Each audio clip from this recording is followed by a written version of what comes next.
Dobar dan, lepo pozdravljeni na debatni kavarni založbe UMCO v zvezi z omrežji.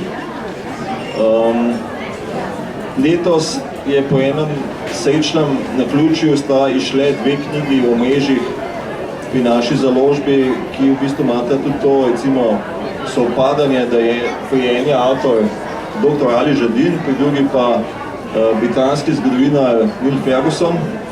Lahko rečem, da je tudi dr. Ali Žadin, ki je tudi doktoriral iz omrežij, po eni strani tudi bota te druge knjige, ko je bila tale knjiga od Fergusona še v nekem takem, malo bolj recimo že napredni fazi rokopisa, pa smo ga dobili od izvirne založbe oziroma od agenta. Sem poslal to tudi Aliju na neko recenzijo, na neko oceno, ali je to knjigo tudi smiselno izdati v slovenščini, se je nekje pozitivno izrazil. Danes bi mogoče se o omrežjih pogovorili mogoče malo na širši način. Temu bo pač pomagalo tudi tukaj prisotno omizje. V veselje in čast mi je, da gostimo dva profesorja, ki vsako iz svoje perspektive povedal, kaj si misli in o teh knjigah in o omrežjih na splošno. Profesor dr. Anuška Ferligoj je specializirana za analizo omrežij, tudi poučuje te predmete na fakulteti. Profesor dr. Peter Vodopivc je pa zgodovinar, znan po mnogih knjigah, predvsem v zvezi s slovensko zgodovino. Midva z Alijem, ki je v bistvu tudi nekje namignil, kdo bi bili primerni gostje, bo skušala tole debatno kavarno nekje usklajevati, tako da Ali, ko boš imel kakšno intervencijo ali pa predlog, seveda te vabim k besedi. Pa mogoče, glede na to, da si ti avtor knjige, ki je šla spomladi, Ujetniki omrežij, mogoče samo, zakaj so te omrežja začela privlačiti? Pred leti že je šla tvoja knjiga Omrežja moči pri Mladinski knjigi. Ta knjiga je bolj eseistična, bolj zgodbarska, v bistvu neke vrste nadgradnje ali pa nadaljevanje. Kje je ta vznik zanimanja? Jaz sem v 80-ih že skušal družbo razumeti na nekoliko drugačen način. Zdaj se mi je, da so te sociološke kategorije, ki se jim reče razred, sloj ali pa elita, preostanek, da so morda preveč poenostavljene, in da je treba iti pri pravzaprav družbeni analizi ali pa pri poskusu razumevanja družbe kakšen korak nazaj od neke zelo visoke splošne abstrakcije in nekako tudi konkretne ljudi upeljati v analizo. Na to sem postal pozoren, recimo, ko sem gledal, kako nastajajo v Sloveniji peticije, da sem ugotavljal pač, ja, da nekatere peticije imajo skupne podpisnike, druge peticije imajo drugačne podpisnike, hkrati pa, če bi vzel nekatere ključne peticije, ki so se pojavile v 80-ih letih v Sloveniji, bi ugotovili pač, da med podpisniki pa iniciatorji teh peticij obstaja neko trdo jedro, ki pa se je presenetljivo ujemalo z, dajmo reči, trdim jedrom politične alternative. Recimo, eden od teh avtorjev peticije je bil recimo Matevž Krivic, pa potem Alenka Puhar, pa kje bi Jašata Zlobca najdel, Zoja Skuša, ki je bila izjemno dejavna, Nada Pagon in tako naprej. Tako da to recimo mi je bil eden od razlogov. Drugi razlog mi je pa bil, ko se je začela v Sloveniji privatizacija in ko so dobila podjetja nove upravne organe, ugotovil sem, da recimo direktor Petrola hkrati sedi v nadzornem svetu pivovarne Union. In zdaj se mi je to izjemno zanimivo, kajti to, da direktor ene velike korporacije sedi še v nadzornem svetu druge, pomeni, da se moč, ki jo ta oseba ima, na nek način multiplicira. In zaradi tega sem začel precej sistematično zbirati, pravzaprav, kdo so direktorji, pa ne zgolj to, pač pa tudi, kdo so člani nadzornih svetov. In na ta način mi je tako najprej nastajal nek rokopis, z roko izrisano omrežje, in potem sem pa po naključju se želel spet ukvarjati študijem, sem profesor Ferligojevo vprašal pravzaprav, kako bi se pa to dalo zanalizirati, in mi rekla, da si ti pa rabiš Pajka. Pajek je pa v Ljubljani razvit vrhunski softver za analizo socialnih omrežij. Tako da je ta moj rokopis potem začel dobivati bolj jasen metodološki okvir tudi. Kaj pa dela ta Pajek?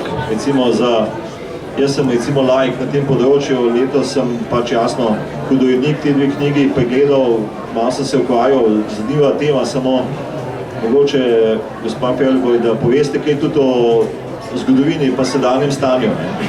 Pajka pa recimo tudi mogoče o mrežoslovja v Sloveniji. Kaj ne rečem? Pajek je star malo več kot 20 let. Avtorja Vladimir Batagel in Andrej Mrvan sta v bistvu za Andrejev doktorat, je Vladimir Batagel mentor, pač zbral to temo, kako analizirati velika omrežja. V tistem času se še ni govorilo o Big Data, pa o teh stvarih, ampak Vlado je enostavno predvidel, da bo problem, kako analizirati zelo velika omrežja. No in sta nastavila Pajka natanko za take sorte analizo omrežij, kar pomeni, da so mogli biti algoritmi, ki so jih vključili v Pajka, izjemno učinkoviti. No, izkazalo se je, da je postal Pajk takrat pred več kot 20 leti res bestseller, bi človek rekel, ker je bil edini na tržišču. Seveda je zdaj veliko več teh programov raznoraznih, ampak še zmeraj je Pajek eden med bolj uporabljenih programov. Zakaj se je uporabljal recimo za analizo katerih omrežij? Recimo genealoška omrežja, to so bile prve uporabe, ampak veliko smo uporabljali tudi na fakulteti za družbene vede, za različne projekte, ki smo jih imeli, recimo,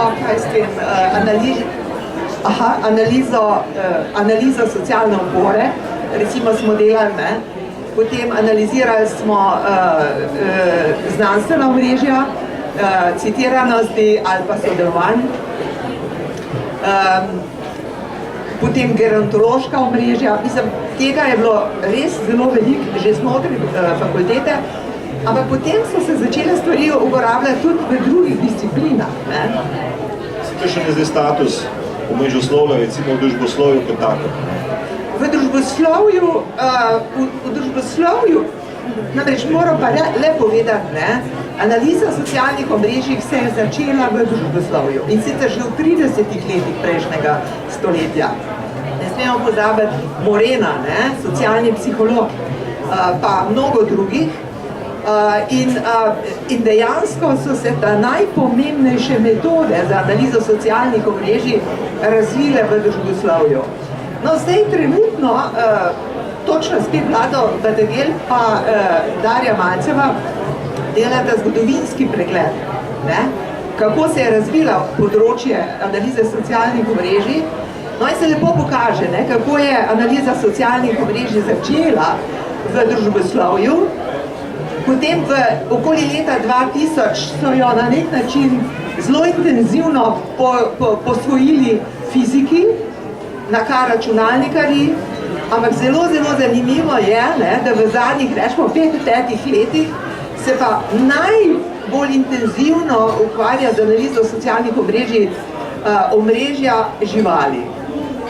Ampak morate pa vedeti, recimo, da se analiza socialnih omrežij izjemno uporablja za možgane, ne, za funkcijo možganov, nevrologi uporabljajo izjemno veliko. Zdaj so recimo uporabniki Pajka zelo nevrologi. Recimo en nevrolog, ki je uporabljal analizo Pajka, je prevedel knjigo v kitajščino in je zdaj že ta 3. izdaja knjige o Pajku v kitajskem jeziku. Gospod Vodopivc, kako ste vi doživeli te dve zgodovinski ali pa recimo omreženi knjigi? Če dovolite, bi začel takole, ne? Ali Žerdin prav v uvodu svojo knjigo Ujetniki omrežij, da bomo v zgodovini težko najdli dogodek, v katerega omrežja niso bila vpletena. In jaz ne vem, ne, zgodovinari seveda nismo govorili na isti način o omrežjih, kot to se govori danes, in jih tudi niso raziskovali na tak način. Ampak vendar, meni se zdi malo pretirana ta Fergusonova ugotovitev v tej knjigi, ali trditev v začetku, da je pravzaprav raziskovanje omrežij tudi za zgodovinopisje nekaj novega.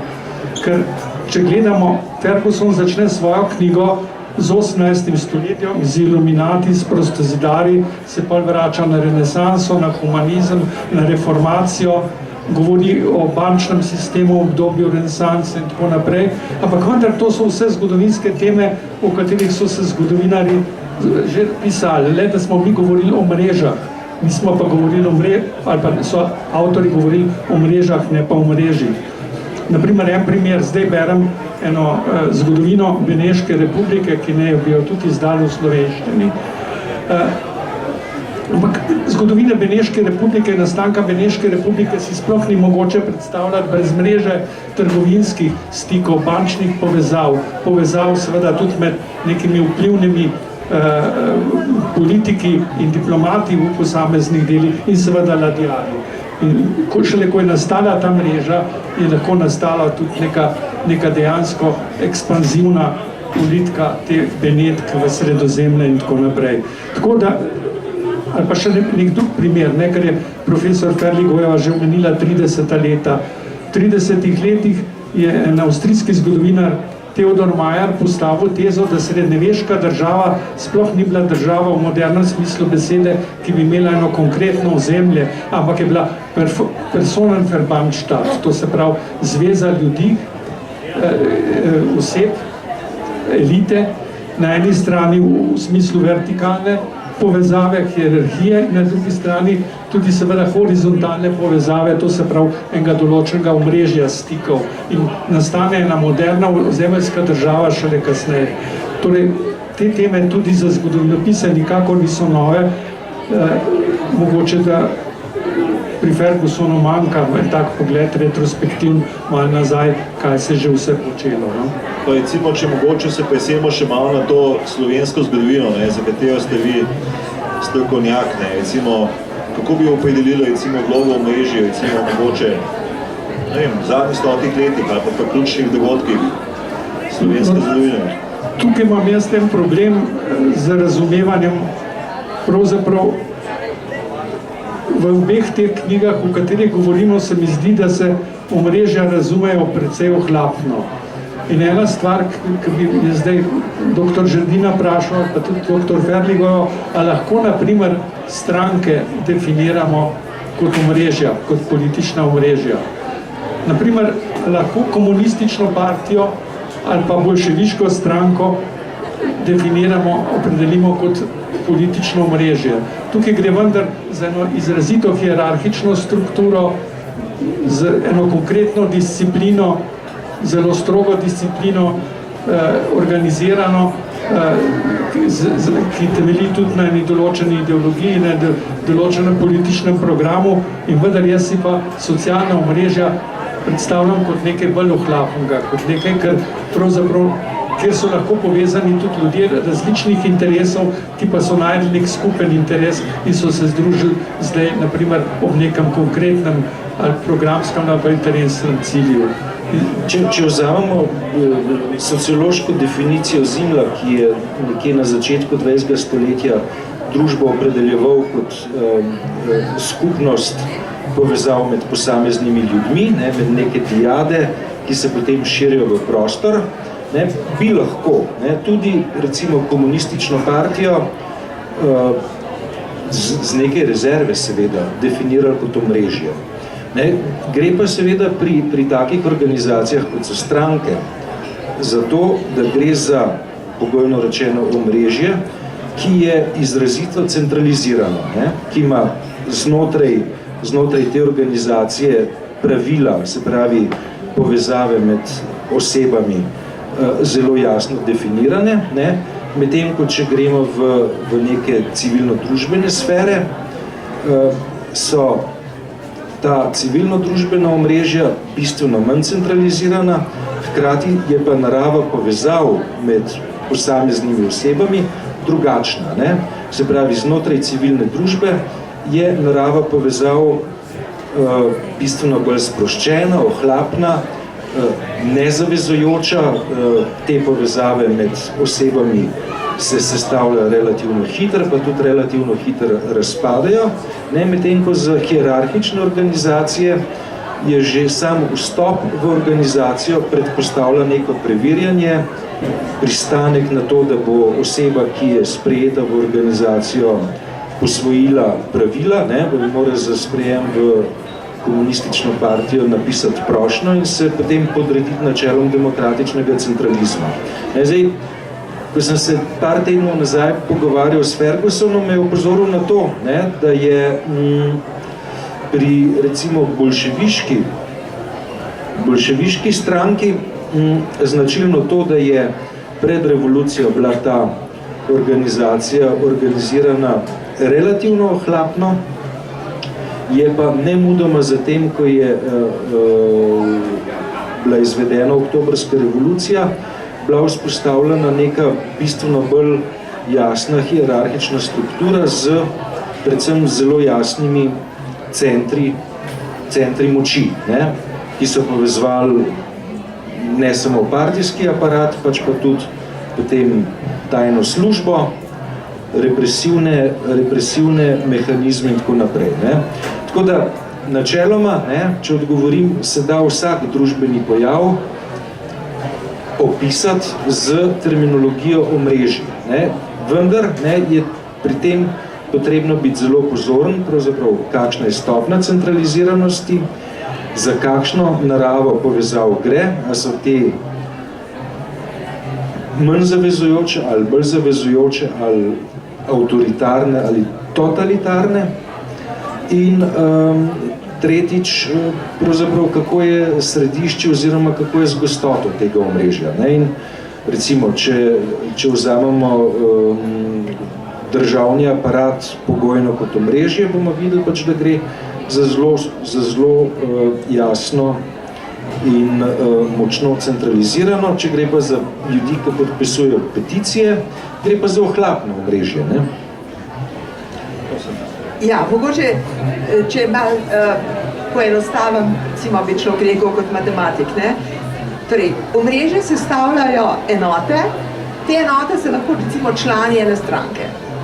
In potem odnosi med njimi, glede na neko lastnost, recimo, kaj spet, posvetovanje, recimo, znotraj strank, Če ti rabiš nek nasvet, koga boš vprašal znotraj stranke, recimo v tem kontekstu, No in zdaj tako omrežje, mogoče kasneje bom tudi rekla nekaj o merjenju, ampak tako omrežje lahko analiziramo na različne načine in tako omrežje, tako kot je Ali lepo rekel, ima lahko različno strukturo. Se pravi, to, kar me recimo moti pri Fergusonu, je, da in mečkam tudi ti si malo tle, bi rekla, zamegljiv, Namreč... A sem jaz zamegljiv ali Ferguson? Ne, mislim, da oba v tem primeru, ker Ferguson govori hierarhija in omrežje. Oboje je omrežje, samo da je to omrežje, hierarhija, zelo, zelo centralizirano, gre od skoraj navzdol, medtem, kar on reče omrežje, je pa samo neka decentralizirana situacija, ampak oboje je omrežje. S tem, da jaz, ko sem se zadnjič z njim pa pogovarjal za intervju v časopisu Delo, je pa rekel, seveda, tudi hierarhijo mi lahko razumemo kot omrežje, vendar gre za drugačno strukturo, strukturo In tudi funkcioniranje, ker hierarhija funkcionira samo zgoraj in navzdol. Omrežje pa horizontalno funkcionira lahko vse smeri, Ja. Recimo, če smo zdaj mogoče malo izčistili, ste dobili odgovore na... Ne, nisem, zato ker meni to ne gre čisto dobro, da je zdaj bolševiška partija že kar omrežje. Jaz razumem, da imajo te lahko revolucionarne stranke. Bolševiška partija je končno oblikovana na konceptu blankistične stranke iz obdobja Pariške komune, kjer gre za predstavo 1000 ljudi, ne bo stranke, ki so vsi zavzeti za to, da napravijo radikalni preobrat, in potem, ko bomo ta preobrat napravili, bomo seveda te revolucionarne ideje razširili navzdol. In seveda bolševiki sami, ne vem, jaz vidim tukaj cel istomišljenikov, ker drugače sploh ne gre, ker tisti, ki niso kot menševiki, so morali ven.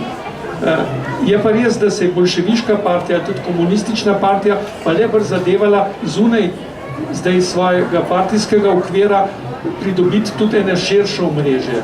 In tukaj meni tudi pri tej razlagi bolševiškega udara oziroma oktobrske revolucije pri Fergusonu najbolj to manjka, da pravzaprav on ne razloži tega, kako je ta bolševiška partija teh 1000 ljudi, rečemo, po Blankiju, ki je napravila puč, razširila pravzaprav to idejo, ki ne bi bila ideja oktobrske revolucije na prebivalstvo. In to je bilo mogoče samo v enih izrednih razmerah, kot so bile vojne razmere, se je končno celo vrsto teh ljudi, vojakov, ki so tam bili pripravljeni te ideje sprejeti, ki so prišli z fronte in tako naprej, so bili kmečki otroci, te ne bi tega sprejeli nikoli, če bi bili doma na deželi. In mislim, da isto velja tudi zato, ker vi predstavljate, ko pravite, Slovenska komunistična partija je imela en program leta 1941, potem je pa pridobila eno omrežje z Osvobodilno fronto, oziroma že prej ga je probala ustvariti z Ljudsko fronto. Tako zdaj jaz mogoče malo naivno razumem vso situacijo. Ne, če lahko nečkam pojasnim, kako mi gledamo z področja analize socialnih omrežja. Omrežje, gre za evolucijo omrežja. Omrežje lahko začne, recimo, rečemo, z nekimi političnimi entuzijasti, ki so nekako povezani in nekaj začnejo graditi, na kar se začne omrežje povečevati z nekimi mehanizmi. Včasih eksplicitnimi, včasih z implicitnimi, ampak z nekimi mehanizmi omrežje raste. Kar mi je bilo zelo všeč v Fergusonovi knjigi, on je v prvih poglavjih rekel, govori o evoluciji omrežij, in on reče, kako lahko iz čist slučajno razmetanega omrežja, počasi skozi čas z nekimi mehanizmi nastane hierarhija. In recimo, jaz se z mojimi mladimi kolegi zdaj točno s tem ukvarjam. Recimo, kakšni mehanizmi so potrebni, da na primer iz slučajno razmetanega omrežja recimo nastane hierarhija. Ja, sej to so se midva, prvenstveno je bilo na tej knjigi Ujetniki omrežij bil tudi pajk, recimo, Zdaj tega pajka ni več v taki obliki, Da so se midva pogovarjala... Sem tukaj bi še sekundo, Mislim, če vzamemo Osvobodilno fronto, pa rečemo, da Osvobodilna fronta je bila omrežje, Naredimo korak nazaj, gremo pogledati Društvo prijateljev Sovjetske zveze, ali pa Ljudsko fronto, Zdaj, ljudje, ki so bili vključeni v, recimo, Društvo prijateljev Sovjetske zveze ali pa v Osvobodilno fronto, to niso bili samo zveza inženirjev, pa komunistična partija, pa Sokoli, pa tako naprej, pač pa, smo imeli med osebnostmi, ki so se 26. 27. aprila sestale v Vidmarjevi vili, tudi ljudi, ki so hkrati ob tem, da so predstavljali sokole, recimo predstavljali neko tradicijo španskih borcev, celo majstrovih borcev, ljudi, ki so bili zelo pomembno vpeti v svet publicistike oziroma v svet uredništev. In trditi, da so se na tem sestanku dobili samo predstavniki, ki jih opredeljujemo kot neke politične skupine, je morda nekoliko premalo, zaradi tega, ker če gledamo, kaj je počel recimo Josip Rus ali pa vsi ostali udeleženci tega sestanka, pravzaprav vidimo, da je ta skupina povezvala intelektualce, revije, politične skupine, univerze konec koncev in tako naprej. Josip Vidmar je bil nenazadnje malo kulturniški intelektualc, malo je bil pa iz meščanske, tovarniške oziroma podjetniške, pripadnik podjetniške elite. Familija njegova je sodila v ta krog. In če gremo spremljati pa evolucijo, pa ugotovimo, da iz te precej ohlapne, prvotne koalicije v Dolomitih na Babni gori nastala pa organizacija, ki je postala centralizirana, ki je svoje prvotne odnose preuredila in se podredila dominantni vlogi komunistične partije. Se pravi, imamo od leta 1941 do Dolomitske izjave neko zelo dinamično dogajanje, ko se prvotno omrežje v svoji naravi popolnoma spremeni. Ampak je še zmeri omrežje. Lahko mu rečemo omrežje, vendar je bistveno bolj hierarhično, bistveno bolj centralizirano. Pajek, ja. Mogoče, kako pride kdo so pajki, kdo so tisti, ki začnejo omrežje? Pri tem vprašanju, kdo so pajki, da ne bo nesporazuma, ne gre za pajka kot softversko orodje, se pravi, eden najbolj pomembnih izvoznih produktov slovenske znanosti, pač pa gre za osebnosti, ki imajo sposobnost, da vzpostavljajo omrežje. Zdaj tako, gre za ljudi, kako ne rečem, ljudi posebnega kova, se včasih rekel. Pravi, ki imajo poseben talent za vzpostavljanje stikov, ki imajo neko karizmo, ki imajo neko energijo, ki imajo talent za zapomniti veliko telefonskih številk, ki se vzamejo čas, da omrežje vzdržujejo, ker pri omrežjih ne gre samo za to, da nekoga spoznamo, ampak da te stike ohranjamo. Imajo tudi ponovati že cilj? Ni rečeno. Cilji se definirajo sproti, oziroma glede na okoliščine, oziroma obstajajo ljudje, ki imajo briljantna omrežja, pa so ta omrežja neizkoriščena ali pa izkoriščena v nekem smislu neke osebne satisfakcije. Vendar bi v specifičnih zgodovinskih okoliščinah pa lahko iz tega osebnega omrežja, ki je prijateljsko recimo, pa nastal nek agent družbene spremembe. No, recimo, kako pa potem, če imaš, mogoče ta pajek nima ideje, ti jo pa imaš, kako poiščeš pajka? Kako poiščeš tistega, ki ima veliko zvest? Samo lahko še jaz nekaj vprašam zdaj, ker jaz sem že kar malo zmeden v teh socialnih omrežjih.